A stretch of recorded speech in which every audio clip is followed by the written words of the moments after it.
রহিম, তুমি একমাত্র রিজিক দাতা। তোমার এত বড় দুনিয়ায় আমার একটা মাথা গুঁজার ঠাঁই করে দাও আল্লাহ। আমি যেন হালাল উপার্জন করে আমার এই ক্ষুদ্র জীবনটারে পার করতে পারি, সেই তৌফিক দান করো আল্লাহ, সেই তৌফিক দান করো। এই দুনিয়ায় তুমি ছাড়া আমার আর কেউ নাই, কেউ নাই আল্লাহ।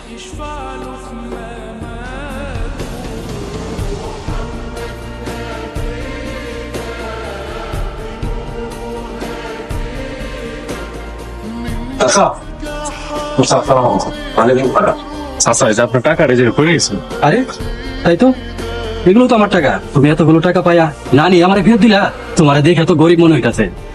আচ্ছা, ঘুরে বেশি তো কপালের দোষে টাকার লোভে অভাব নষ্ট করি নাই।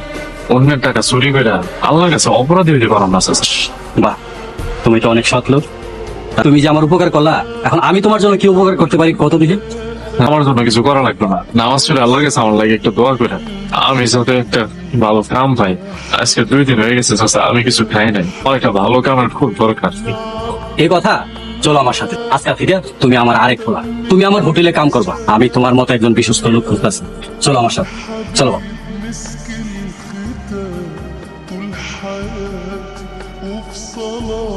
কি রে মা, তুই কি জানো জানো? আসসালামু আলাইকুম চাচা। চাচা কিসের জাতের কথা বলেন? ওয়ালাইকুম আসসালাম। তুই আসার পর থেকে আমার হোটেলের ব্যবসা রমরমা চলতেছে, কাস্টমারের ঢল নামছে। চাচা সবই তো আপনার দোয়া, আল্লাহর রহমত।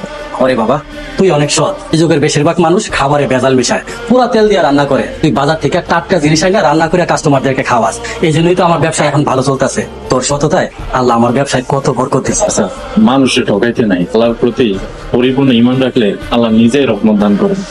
আর আপনি আমার ছেলে বানাইছেন, আমি আপনার লাগে আমার জীবনও দিয়ে দিতে পারি।